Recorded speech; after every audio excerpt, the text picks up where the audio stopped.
Welcome to the Unconventional Path, Entrepreneurship and Innovation Stories and Ideas. Hello, I'm bela.and.mike, coming to you from upstate New York. I'm a former 3-time entrepreneur, venture capitalist, and business school professor. And coming to you from Münster, Germany, I'm Mike Wasserman, professor of international management at the Münster University of Applied Sciences. Thanks for joining us today. We hope you enjoy listening to this as much as we've enjoyed creating it. A lot of people ask us why we do this, and every week I say the same thing. It's certainly not to make money. But Bela and I both really enjoy learning from smart and interesting people about how the world's changing, how innovation and entrepreneurship are changing, and we like to overlay our observations and compare them with the lessons we've each learned over 3+ decades as entrepreneurs, investors, managers, and professors. To do this, we've put together our network of interesting friends, former students, and business partners, along with other people that we've met recently, to bring you interesting stories, ideas, and insights into innovation, entrepreneurship, and the people that take unconventional paths to find happiness at work and in life. This week's guest is Jim Williams from Upper Hudson Coffee Roasters. Jim has a fascinating background. In addition to starting Upper Hudson Coffee Roasters, where he buys 50-pound bags of coffee beans and roasts them and sells them to retail outlets, he has also been a dean of students at a military prep school. He has worked for a professional cycling team, and for a period of time, he was even a male stripper. So it was a very interesting conversation for sure. I agree, Bela. This was a story about life's second and third chances. And, I think many people know this, that there's a lot of ups and downs that people face as they grow older. And people have choices about how to approach those ups and downs. And yeah, as you'll hear in the coming minutes, Jim has certainly taken a really interesting path as he worked through a series of challenges and a pretty interesting set of issues that he faced. But before we get into it, we have exciting news. And we are proud to announce that our podcast is now brought to you in part by the law firm of Phillips Lytle, LLP. I have worked with the key entrepreneurship practice partners at Phillips Lytle for over 20 years. They are nationally recognized attorneys that take an entrepreneurial approach to legal matters and have a long history of success with startup businesses. Yeah, Bela, we are excited to have Phillips Lytle as our show sponsor because you and I both know that they think like entrepreneurs. They take a pragmatic approach to getting things done, and they spot issues before they become problems. So we can confidently recommend them. So whether you need help starting, funding, or selling a business, from single-person startups to 9-figure exits, the attorneys at Phillips Lytle can help. Phillips Lytle is my go-to team for guiding startup businesses down the path to success. I have worked with these guys for over 20 years, and every time I see them at the table, whether they're sitting next to me on my side of the table, or if they're sitting on the other side of the table representing the company, I know it's going to be a good process because they're highly skilled, they're reasonable, and they know what they're doing. So for more information, contact Phillips Lytle partner, Rich Honan. If you're an old school phone person like Mike and I, you can give Rich a call at 518-618-1225. Or if you're of the generation that prefers online communication, you can reach Rich directly from his firm's website at phillipslytle.com. Let me spell that for you. It's phillipslytle.com. And it'll be great for us if you let Rich know that you heard about Phillips Lytle from listening to the Unconventional Path podcast.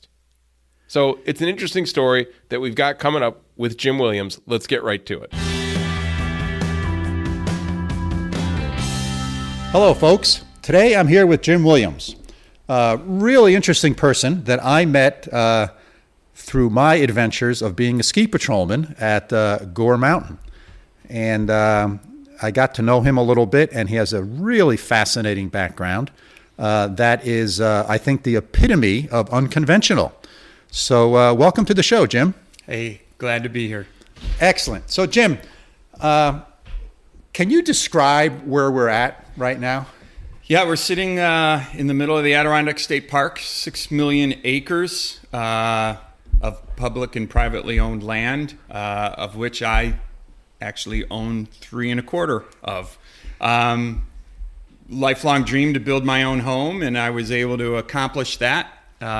And we're sitting at maybe a 10-foot long pine slab dining room table. Did you make the dining room table? Well, Mother Nature made the wood. I was able to get it down, cut it up, and yes, I made the table. Excellent, excellent. So this is a whole nother skill that I learned when I walked into your place that you have that I didn't know you had, which was building a home and woodworking and all that kind of stuff. The first thing I ever built was a garage right across the driveway. So I wanted to make sure I could build a garage and have it stand up at least for a year before I started the house. But it was always a lifelong goal. So it was fun to achieve. I'm by no means a professional carpenter, and I don't think I would want to work for anyone else building a home. I know where all my mistakes are, so I'm okay with that. Yeah. But that's not your primary business. So when you're at a social event and someone comes up to you and says, "Hey, Jim, pleasure to meet you. What do you do?" How do you answer that question? It's a little easier now. It's had many different answers in the past. But at 53 years old now, I can comfortably say I'm a coffee roaster. Excellent. So you have a coffee business? Tell us about that a little bit. Yeah, so I about 4 years ago now, I had been in education for 23 years and had an aha moment, which many times you have when you have a health issue. My aha moment came when I had to, I drove to the hospital for a surgery that was about a 50-50 shot of survival. And I was sitting in the parking lot trying to figure out what to do with my car keys. And I didn't know whether I should bring them in and give them to the nurse because someone might need those keys if things didn't go well. So after debating and scratching my head for a little bit, I hit them in the gas cap and left a note on the dashboard that said, if this car is still here 5 days from now and it needs to be moved, it's yours. Things didn't go so well. Oh my gosh. So that was my aha moment. I was in California at the time working in school administration, and I hadn't ever lived full time in the house I built. So I said, "What are you doing? Go home and back to the Adirondacks and live." With no real plan other than, confidence in my ability to figure it out and to find a good balance in life. And coffee has always been an extremely important part of my life in many aspects, from starting to drink coffee with my Italian grandmother at 12 to leaving the house at 17, saying, as long as I make enough money that I can drink good coffee, I'm doing okay. To touring plantations in the 90s in Costa Rica, and then to today, where I was really interested in how coffee was grown and the processing that it goes through, and never thought much about the roasting end of things until I actually got green coffee cherries and pitted them and got the coffee beans and tried to roast them in a popcorn popper and had probably the worst cup of coffee in my entire life.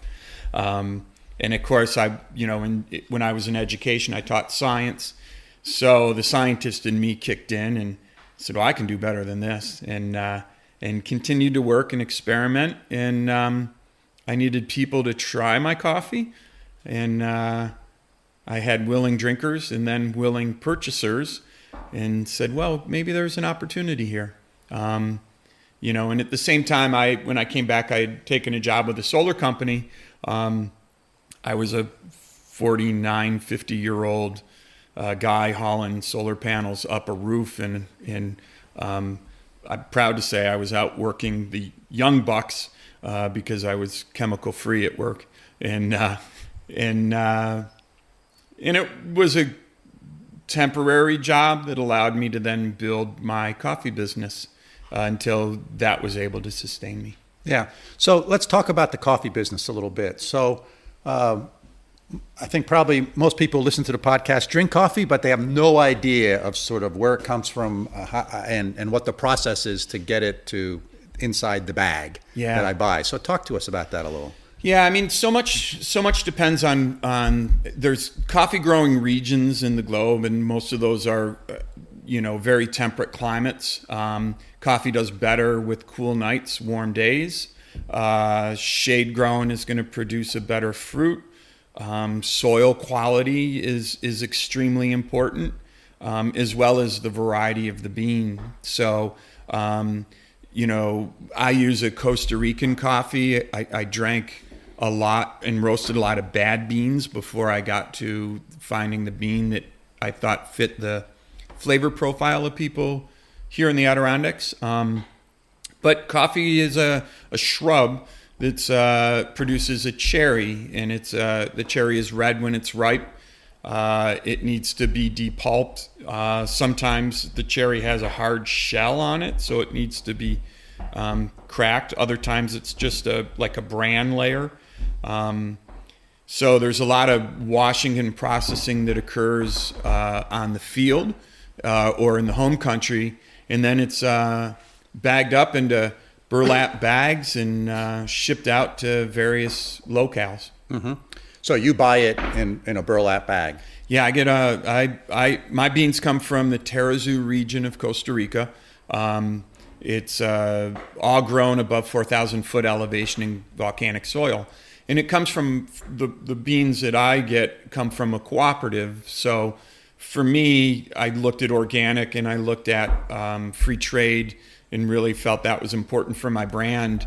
But I settled on this bean. It's not certified organic because it is coming from a cooperative of small individually owned farms in Costa Rica, no corporation farms.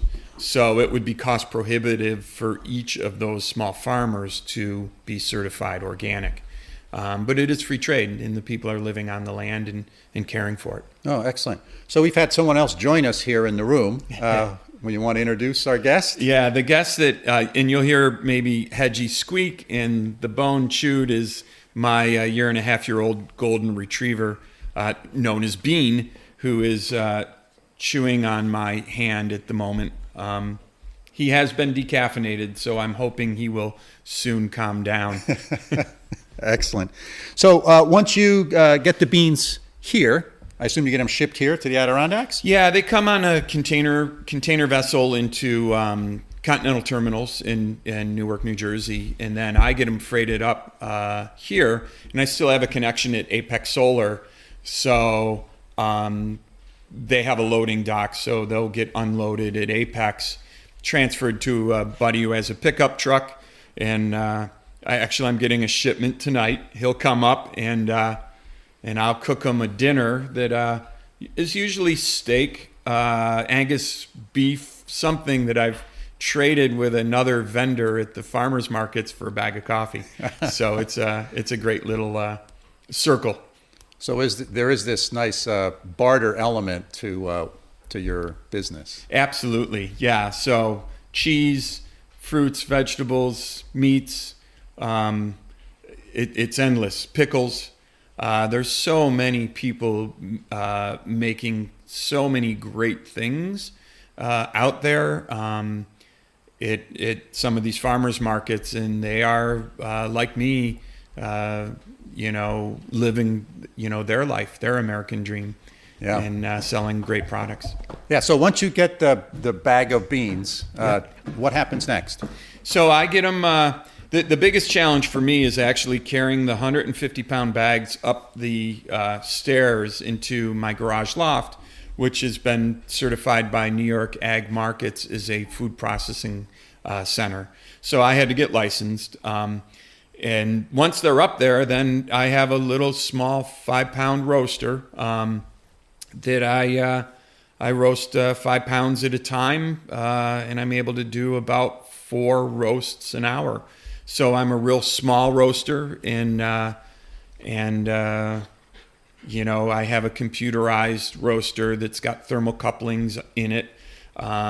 You're always trying to, at this point now, I know the roasting profile that I want is coffee goes through 3 different phases in the roasting cycle, and you can manipulate the heat, the air, and the time to take a bean and have it perform differently just by roasting. Oh, wow. So you can take the same bean, and depending upon how you roast it with all these variables, you can get a different flavor. You get a completely different flavor. Yeah. So you want to, for me, I'm in the Adirondacks of New York, and I love coffee, but it was always a challenge to find a good cup of coffee. And I know the locals all, we don't have Starbucks up here. We don't have Dunkin' Donuts up here. We've got Stewart's coffee. And if you're able to get the Stewart's cup of coffee 2 minutes after it's brewed, maybe you'll get a cup that's drinkable. And I don't mean to be a coffee snob by any means. But there's a whole new realm of coffee out there that people don't know. I, for one, was married and divorced, and when I started roasting coffee, it was my goal to roast beans in a way that would not remind me of divorce. So when I sat down in the morning, I didn't want to have burnt and bitter in my cup of coffee. So that's an excellent line. Yeah, but it's if you don't get that Stewart's cup within the first couple of minutes, it is divorce in a cup. Oh, excellent. So you do 4 roasts an hour, did you say? 5 pounds? That's 20 pounds an hour. Yeah, I can do about 20 pounds an hour. In commercial roasters will do 100 pounds Sure. in a roast, up to 400 pounds in an hour. So, with my size, people are really getting a consistent product in the sense that the beans are able to distribute throughout the drum in the roaster without being buried by other beans. So you want to have even heat distribution. And, with a smaller roaster, you're able to achieve that and really have a good high quality coffee that way. So you're a one-person operation? I am, yes. Back to that original question. I say I'm a coffee roaster, but if she's cute and she's asking and I need to impress her, I'll tell her that I'm the CEO of Upper Hudson Coffee. But I'm also the delivery man. I'm the sales guy. I'm the logistics coordinator, the graphic artists. It's truly a one-man show. Yeah. So in many ways, there's a lot of coffee brands out there. Yeah. And so establishing a new brand and sort of that brand identity and then building your customer base. Talk to us about how you sort of did that and how you think about that. Yeah, so I wanted to roast for the local people and expand their palate and passion for coffee, as well as build a business that at the end of the day I could feel really proud of. I love where I live. I've guided the Hudson River here in North Creek since I was 18 years old, and loved being on the river. And there's a lot of really unique history here. And I had a dual degree in school with both science and history. So I wanted to celebrate the area that I lived, and hence the name Upper Hudson Coffee came about. When I was roasting illegally, I roasted under my nickname Jetson. But really, I didn't want the coffee to be about me. I wanted it to be about the Adirondacks and where we live.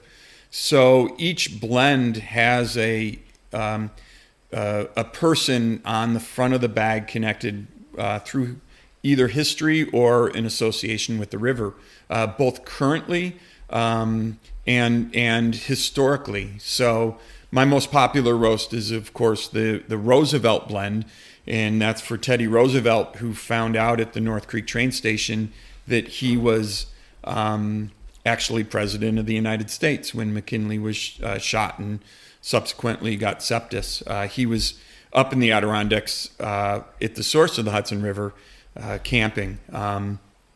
So I wanted to celebrate the local area, and that way the locals could identify with it as their coffee.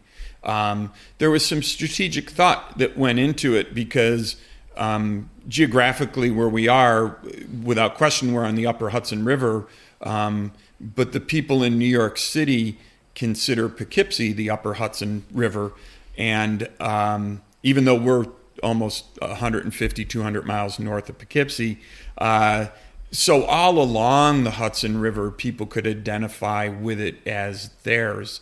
Roosevelt likewise has connections downstate as well. So while I'm celebrating the Upper Hudson River, there's also a connection to people throughout the Hudson Valley region. So it allowed me to have a greater geographical reach than, say, a Lake George coffee would.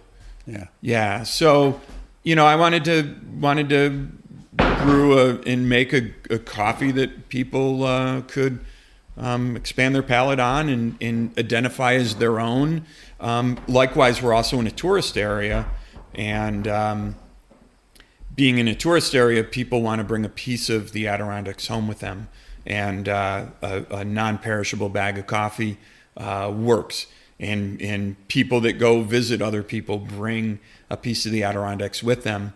That being said, I also wanted to have a model that if I ever felt motivated enough, or if I ever wanted to actually have my dream of a coffee shop on some Southern California beach, that I had an avenue to grow and potentially franchise. And the model, and I should be careful saying this to all your listeners, because it might creep up out there, and I have my own competition. But the model that I kind of created with the coffee could work in the Finger Lakes region.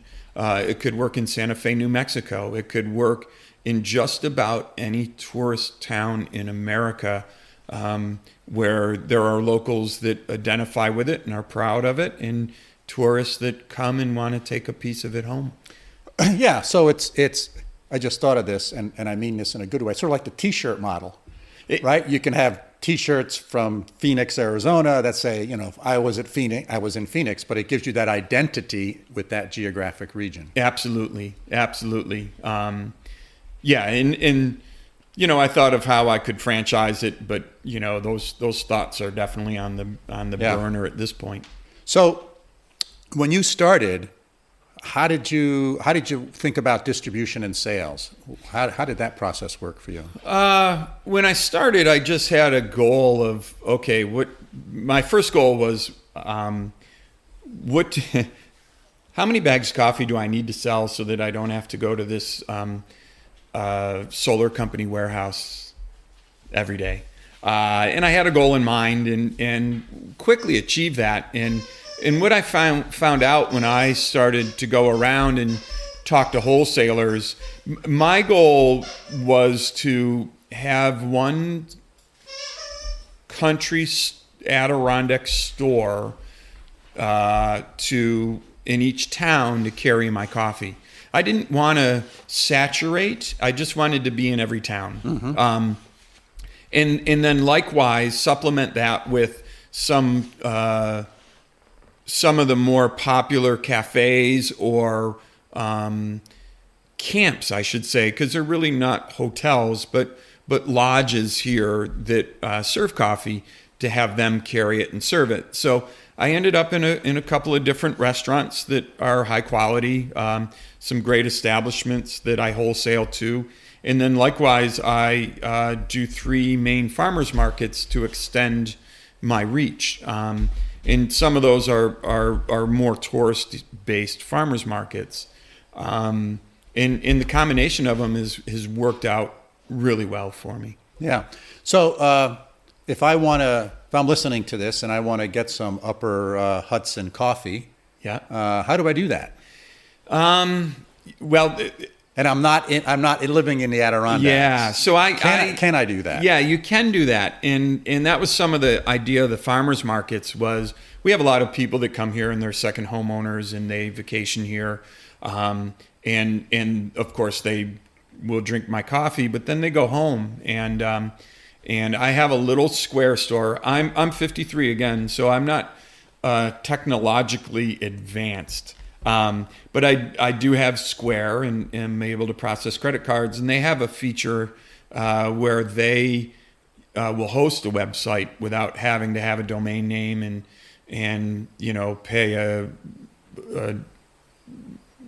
hosting company to have your website. So I made a little web store on Square and have all my coffee available there. And I'm a hack at social media, but I do have a Facebook page and an Instagram with links to that. So on the back of my bag, I said, follow us on Facebook and Instagram, and they can find their way to me.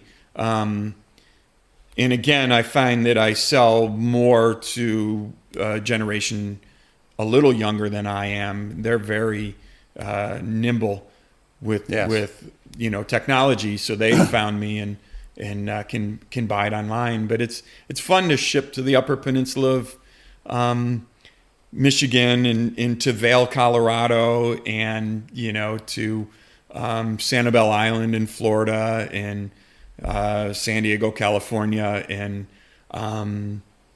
see where the coffee goes. Yeah. And then likewise have people send me pictures of them enjoying my coffee. So Upper Hudson Coffee has made it to the research station on the South Pole, and it's made it up Mount Hood. Wow. And it's made it up to the Arctic Circle and in Norway. And so it's got a pretty good geographical reach. I just wish I could be as well traveled as my coffee. So if I search on Upper Hudson Coffee, I will come across your website? Yeah, just a Google search in the Facebook page, and also the Square store will show up. Okay. Excellent. So you're still a one-person operation. Yep. And it sounds like from our previous conversations sitting around the ski patrol hut that's a deliberate decision on your part to remain small and to sort of have a life-work balance. Yeah. So can you share your thoughts about that? Yeah, I mean, if I were 25 years younger and I'd started this and hadn't gone through the medical, issue that I have, I probably would have tried to grow and go head to toe with Green Mountain Coffee because while they make great coffee, the big thing about the Green Mountains of Vermont is it's actually the Adirondacks that make them beautiful. And actually our mountains are greener than theirs anyways. But where I am at life right now, it's important for me to have balance. And, I have many, many passions and a life out of balance isn't necessarily a life well lived. So, being a one-man show, I don't have to worry about employees. Being a one-man show, I don't have to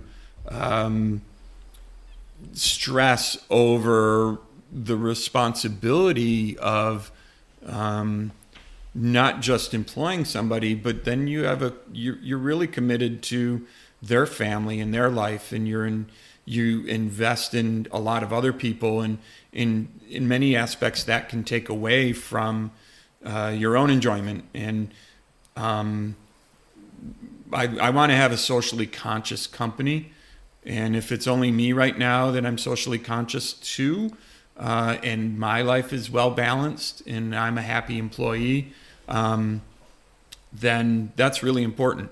So it allows me, because a lot of my businesses are in the Adirondacks north of where we are sitting, they close down for the winter. And it allows me to still make a decent wage with my other wholesale accounts, but it slows enough that I can go up and work as a ski patroller at Gore and pretend I'm a 19-year-old ski bum all over again. You know, and that's a good balance for me. If you don't get outside in the winter here, then you'll go stir crazy. But I like to fly fish, and I like to work with wood and build things, and I like to, you know, get on my bike and ride miles and make sure that I burn enough calories that I don't have to buy new pants when I drink beer. So it's about balance for me. Yeah, excellent. So let's take a step back. Where were you born? Where'd you grow up? Yeah, I was born in Rochester, New York.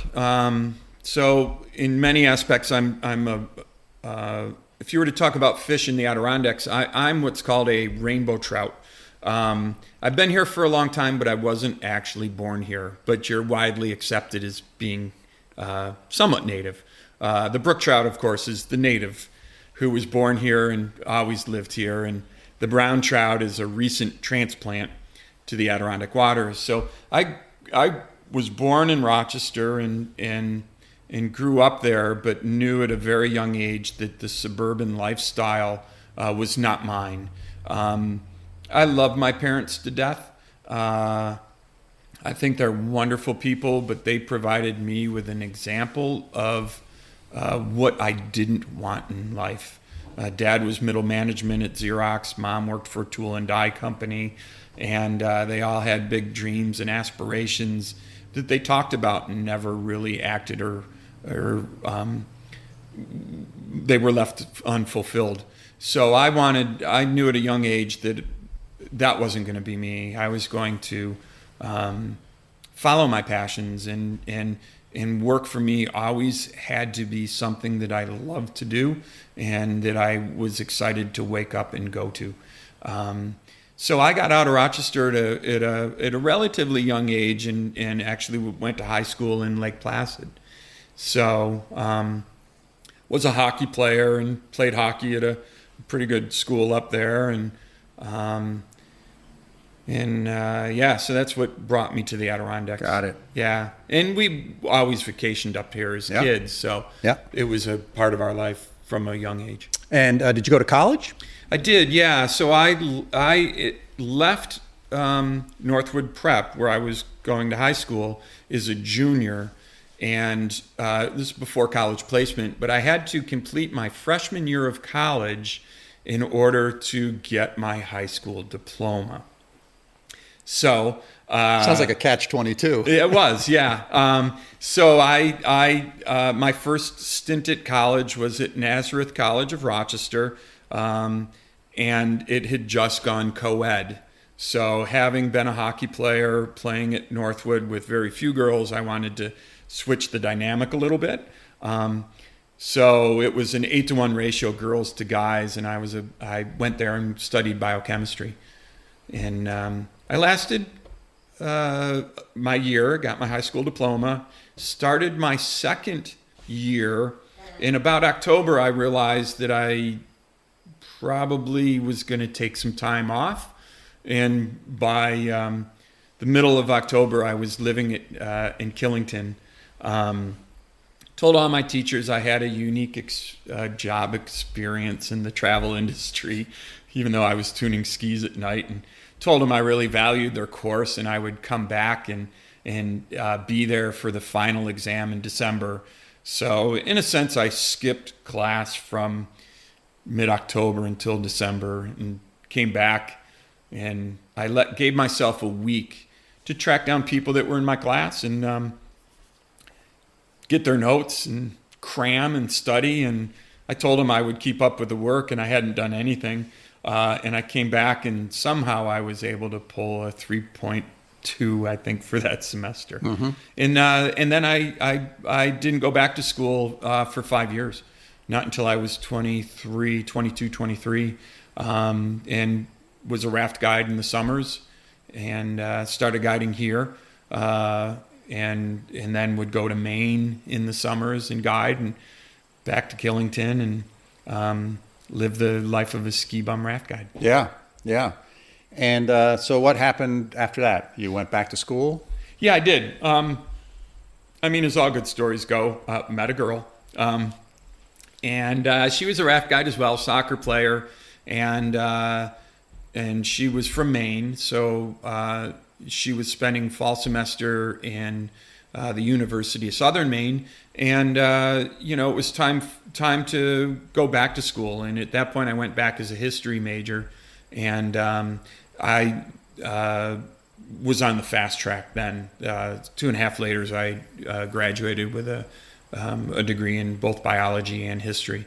So I had enough credits in biology, and I took electives in pathophysiology and microbiology, and was able to get a double degree. And she finished up as well, and the idea was to go into education at that point. History I found amazing, and didn't have good history teachers, and thought that's what I would be, was a history teacher. But as it turned out, the first job I got was back at Northwood School in Lake Placid as a hockey coach and a biology teacher. Oh, okay. Yeah. So that started sort of your teaching career? That started, because being a coach is being a teacher as well. Yeah. So I was a triple threat. So I lived in the dorm, supervised kids, was a hockey coach, and also a teacher. Yeah. And I stayed at Northwood for 9 years. Okay. And then I had an old sage that told me, you need to leave. And I really didn't understand why.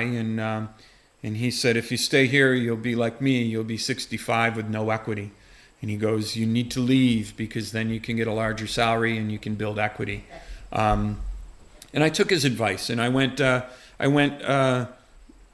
down to Saddle River, New Jersey, took a job at a school there, and bought my first house, which was a tiny little 800 square foot home without a basement.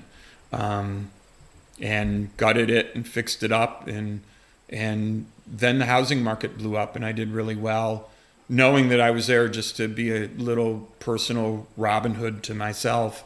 I made sure that I kept an eye on the housing market, so I did well with that and sale of that house. And at the same time, I had been involved in pro cycling, and was able to make the transition to managing pro cycling teams for 2 or 3 years full time. Whoa. So pro cycling just sort of popped up here out of nowhere. Yeah. So Yeah. hockey coach. Hockey you go to coach. Saddle River, teaching job. Yeah. More responsibility in that job, I assume? Yeah, I was a department chair. Okay. Yeah. At a private school? Private school. Yeah. And then, so bridge us to the pro cycling. Pro cycling came, I was a hockey player, so watching the 1980 Olympics and Eric Heiden crush the competition by winning 5 golds in speed skating, I said to myself, well, what does he do to train? And he used the bike. And my passion with the bike began at the same time as I was a 12-year-old hockey player, and trained on the bike. Never thought it would be a career, but I loved it. And when hockey ended, my passion for cycling didn't. And when I was at Northwood, I had more time, and I had summers, and I got out of the summertime rafting and pushed myself on the bike as far as I could, and trained and lived the life of a pro racer, at least for 2 months. And so cycling was a huge part of my life as well.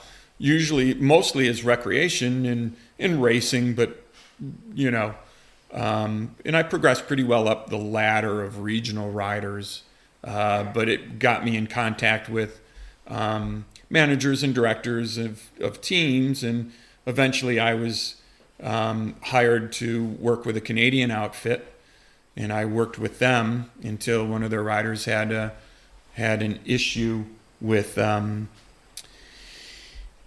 bad blood or bad urine as well, and the sponsor withdrew, and I was able to get snatched up by a sports management company out of Wisconsin, and then spent 3 years traveling the world and managing cycling teams. Oh, wow. So you left a teaching job in New Jersey at that time? Yeah, because when I sold my house and I didn't have a place to live, so I just transitioned because I'd already been working with teams. Yeah. And I spent 2 years living out of a suitcase and coming back here to the Adirondacks and pitching my tent and living out of a canvas condo. It's what I called it.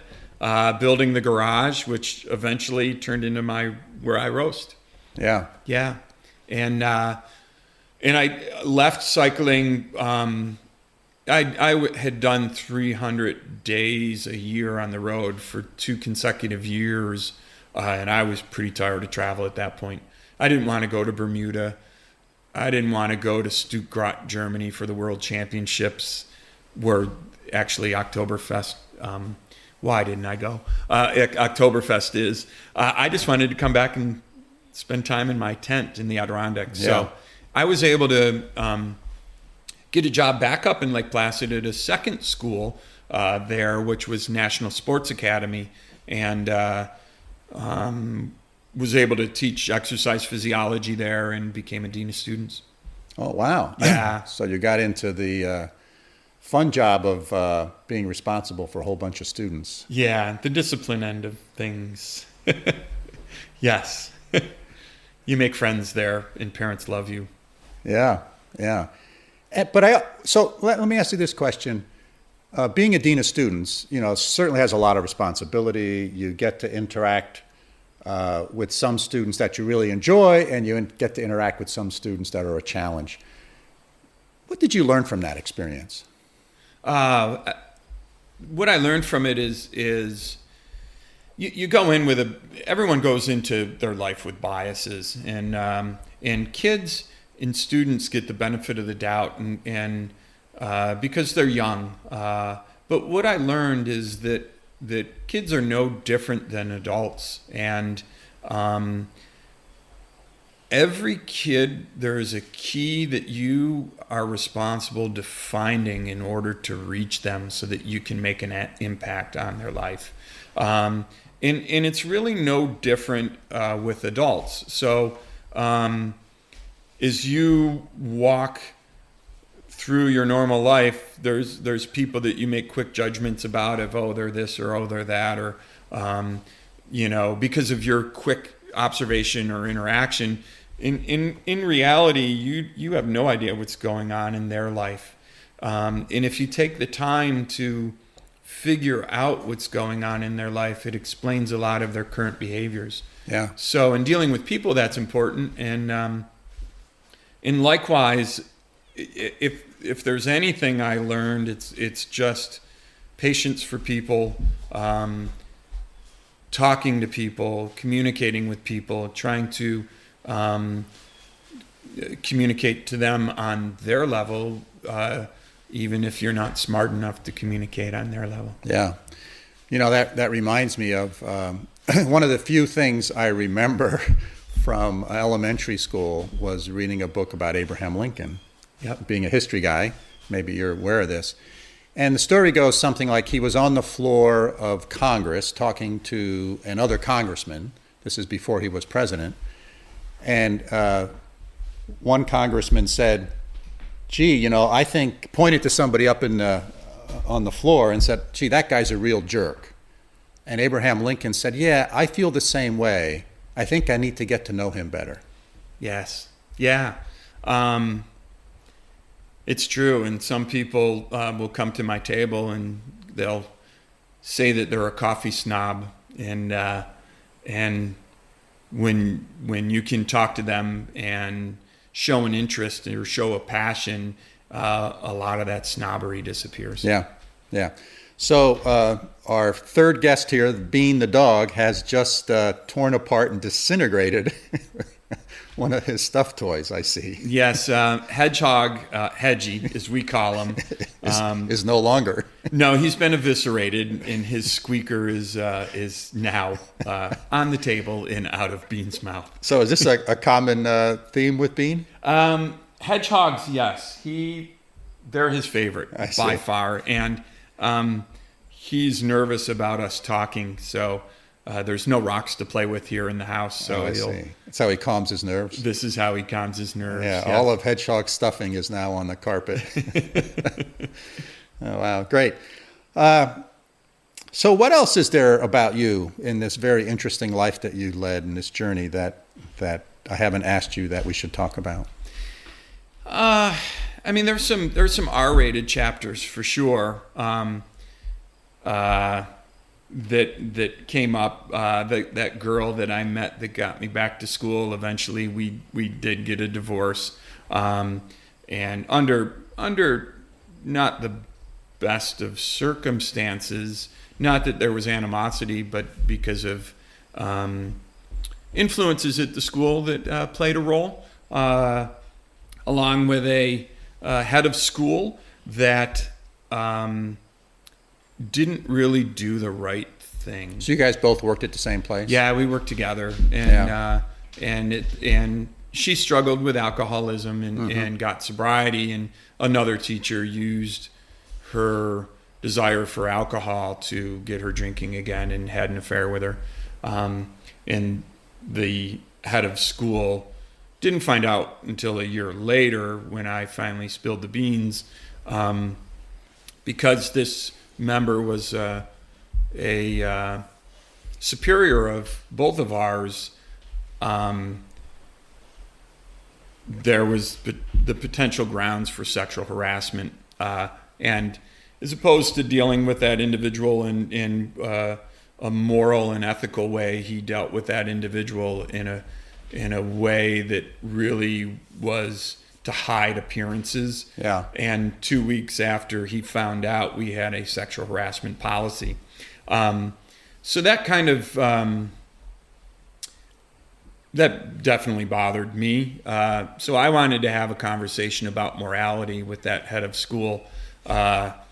So I tried to figure out how I could best do that. So I did spend some time as a exotic dancer for bachelorette shows, and everyone in town kind of knew it. But after 2 years, he never called me into his office. So I determined that I wasn't going to get that conversation. Oh, I see. So that was your bait to get called in. That was my bait to get called in. Yeah, and he was well aware, but never did. Uh-huh. Yeah. He was concerned about appearances. So I tried to give him an appearance that he should be concerned with. Yeah. But the conversation never happened. And so goes it in life sometimes. Yeah. I think it's really interesting how organizations deal with those ethical questions. And some of them are true and tried, and they have really high ethical standards. And if you cross that line, you're dealt with promptly and efficiently and effectively, and you either change behavior or you're gone. Yep. And other ones keep moving that line depending upon who you are within the organization. Yeah, absolutely. And boy, you asked previously, what I learned from education is in my last teaching administrative job was as a dean of students at an all-boys military school. So I did student discipline for not just the kids that were threatened to be sent away, but actually were. And I learned a lot. And what I learned is that there are kids with a criminal mindset that grow up to be adults. And if you don't change or give them moral framework and boundaries, they will be one of two things. They'll be an extremely rich drug dealer that won't get caught because they're smart enough not to get caught, or they'll be the CEO of a Fortune 500 company. I think there's a third choice, or they'll be dead. Or they'll be dead. Yeah, dead and in jail. Yes. Right. Yeah. So for me, that moral fabric, I want to be able to put my head down at night and sleep well. Yeah. And I don't want to have regrets of what I said to people or how I treated someone. And likewise, I want my business to reflect the same thing. I have pulled my coffee off of store shelves because the business owner didn't reflect my morals and standards that I have for my company and business and how people should be. Yeah. Yeah. And, we all have to learn that moral character that each one of us has somehow. And we either learn it by ourselves or we have people who guide us and give us some founding principles to then modify that suit us. So that work that you were doing there, I think, is really, really important. And the fact that you sort of recognize that was part of that responsibility, I think, says a lot about your own moral character. Yeah, it was absolutely extremely gratifying, and it was working with kids is a frustrating, demanding job, but likewise one with great rewards that you don't see until 10, 15 years down the road, when all of a sudden they pop up on social media now, and everybody back when they were in school said that they were going to never amount to anything or achieve anything, and you see that they are successful. Some of my greatest rewards have come in education 10 years down the road, for sure. Right. Yep. Well, Jim, I got to ask you one more question. So when I first met you, I knew you as Jetson. Yes. So, but your proper name is Jim Williamson. Yeah, Jim Williams. Williams. Jim Williams. So where did Jetson come from? So when I started guiding here as an 18-year-old young buck, River guide. I had a bunch of friends, 25, 30 years old, and they wore a lot of flannel, and I didn't mind wearing a bright blue fleece and have sunglasses on, and still had enough hair up top that I could rock a pretty good hockey mullet at the time. It's 1980s, so it's long gone now. And they thought I was from another planet, so they started calling me Jetson. And they started calling me Jetson, and then other people said, well, I thought his name was Jim. And said, oh, no, it's Jim Jetson. Oh, yeah, it's Jim Jetson. And then I somehow had paychecks written to Jim Jetson, and I would go to the bank, and the cashier would say, hey, Jetson, how you doing? And I would cash my Jim Jetson paycheck, and still to this day, I will get checks written to Jim Jetson, and I can go into our bank and cash them as Jim Jetson. So it's not an alias. No, but it has served as an alias at times. But it's always good to have, an alias if needed. Yeah. Hey, it's been a real pleasure chatting with you, Jim. I really enjoyed it. Thank you so much for taking time to invite me into your beautiful home here in the Adirondacks, and spend this hour with me discussing what you do.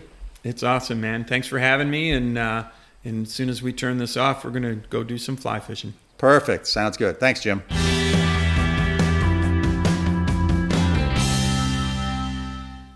Wow, Bela, what a story. What were your takeaways? So I think I had two big key takeaways. Well, actually, there was two big key takeaways. And one thing I learned, because I went to his place for the interview, and I've known Jim, or Jetson as he is called, for quite a few years as a ski patroller. And I went to his 3-acre retreat, is what I would call it. And it turns out he built the whole thing, pounded every nail.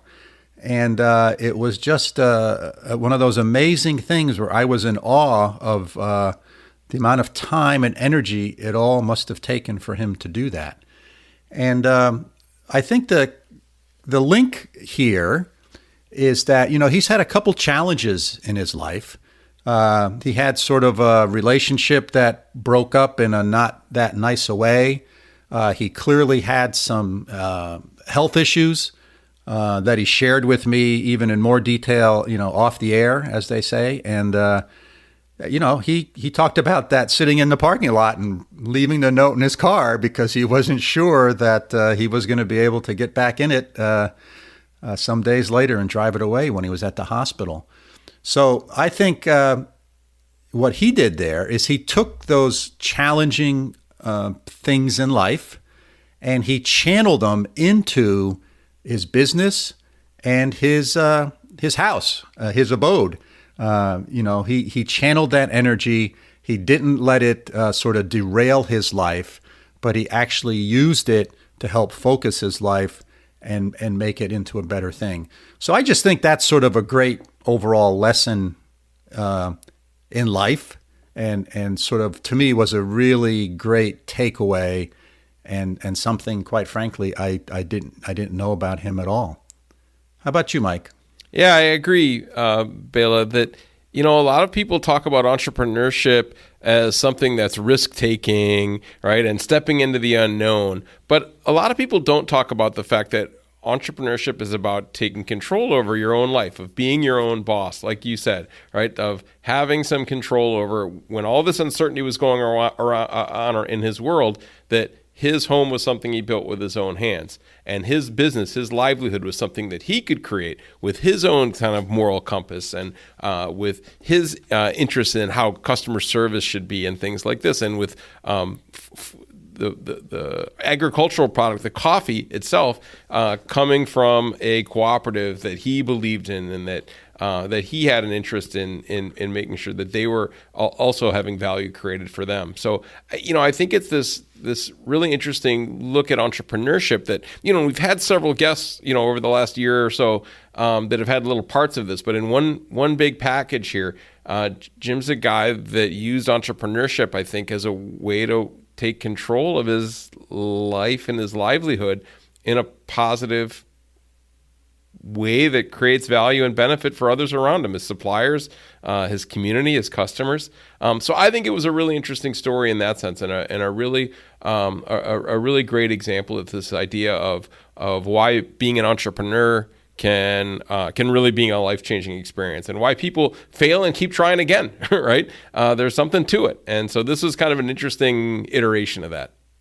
Yeah. Yeah. Excellent point, Mike. The other thing that struck me when we had this conversation with him was this notion of a niche business that's regionally branded, right? So he took his Upper Hudson Coffee roasters and he branded it. He's got one type of coffee that's a Roosevelt, i.e. named after the president, who had lots of connections to the Upper Hudson River and the Adirondacks. He took another one and branded it by the name of Barton. Barton is a big business person. There's Barton Mines, which mines like 90% of the garnet in the world. So he was really clever in sort of building this brand around a tourist geography, which then has people who come there want to buy some of that and take it home. Just like people buy T-shirts, right? The analogy I have is the T-shirt shops that exist in every tourist trap in the world, and they're branded to that location. Whether it be a Lake George T-shirt or a Myrtle Beach T-shirt or a New York City T-shirt. And it's very analogous to that. So he's built this brand up there that's focused sort of geographically from its identity. And since it's in a tourist/recreation area, it's one that he can then leverage into other locations because people want to be identified with that geographic area. And I thought that was pretty clever. And the identity of his business, Bela, is his identity, right? It's how he came back home. And it has meaning for him. And that's really powerful, right? When you're selling something that you believe in, the coffee, but you've rooted your brand in a place that you believe in, that makes it a lot easier to sell what you're selling, right? Because there's some substance there. By his own admission, he's not running a super efficient operation, right? It's small batch sizes, it's hand done. He's carrying bags upstairs, right? He's not trying to become the next Starbucks, right? He's just trying to provide an honest product in a location where there's a market for it, with something that he's passionate about. And I think that's a great takeaway for people to think about, that there's room for people to do that. It's not a product that's like, oh, here's a brand new innovation, right? Or this is patented, right? It's not. He's selling coffee. Coffee's a commodity, but he's processing it away. I think I haven't tasted his coffee. Next time I get over your side, I'll have to pick some up next time I get over to your side of the Atlantic. But it's it's something that he believes in and he's doing with passion. And I think there's plenty of room for entrepreneurs who are passionate about their product and their brand and are making something good, right, and selling it at a fair price. So I love the idea of rooting his brand in the place where he himself came back to reroot, essentially. Yeah, that was a great point about his brand is his identity, and taking his passion and turning it into a business. And I saw his coffee roaster. I'll try to post some pictures that I took up there, and it's amazing how small the operation actually is. And again, we talked a little bit more off the air, and if you're happy and you sort of have found your place in life, it really doesn't take that much money to live. And I think that's another thing that Jim has figured out, that, and I think part of it has to do with some of the challenges and the health scare he had. I want to have this proper life-work balance where life comes first and work comes second. And I think he's done a great job at that. So it was a really good conversation from that perspective. Do more with less, right? Yeah, exactly. Yeah. Exactly. No, I appreciate that. We could have a whole episode on work-life balance, because there's a very different approach to it over here from my experiences in Europe than what I experienced in the U.S. So that might be an interesting thing to bring a couple different people on to talk about work-life balance, and maybe we can put that in the hopper for future ideas. Yeah, that's a good idea. I got a last question for you, Bela. Yeah. Did you catch any fish? Oh, we did. We went fishing in the pond, and boy, that was great. Talk about, this is like reading a book about, or I almost felt like I went to Walden Pond, the famous book written by Thoreau. It was like, here we are, sipping coffee and with a fly rod in our hand, like 50 yards from his house down the hill. And we actually caught some nice brook trout. That he made the pond. He found the spring on his property. He made a pond out of it. He stocked it with some trout, and now he's got literally a pond out his back door where he feels like it. He can go down there and cast away. Taking control, right? That's kind of the theme, right? I'm going to take control. I'm going to make my world what I want it to be. Yeah. Good stuff. Yeah, it's very good. I'm glad you caught some fish, Bela. That was good. I'd hate for you to go all the way there and not catch anything. Yeah. Well, my normal fishing trips are there's a reason they call it fishing and not catching. So that's so for me, fishing is the usual way. So I caught more fish with him in an hour than I typically catch in half a day. But you were set up for success, Bela, right? That's the nice thing. Yeah, it was wonderful. It was wonderful. Shall we wrap it, Mike? I think we should. Okay, that's it for this week. Thanks for spending time with us. We look forward to you joining us for our next episode. I'm signing off from Münster, Germany. Bela, how about you? Well, I am signing off from upstate New York. And hey, if you have any questions or thoughts or suggestions, please reach out to us at bela.and.mike.com. And let me try that again, at bela.and.mike@gmail.com. There we go. I always stumble over that. And if you like what we're doing, hey, hit the subscribe button on your podcast app. It's free, and it helps us a little bit by driving up our listener numbers. And we hope you enjoyed this episode, and we look forward to having you join us next week for our next one. See you next week, Mike. See you next week, Bela. And thanks again to our sponsors, Philip Lytle. This podcast is produced for Mike and I by our friends at Busy Media of Schenectady, New York. They can be found at busymedia.co.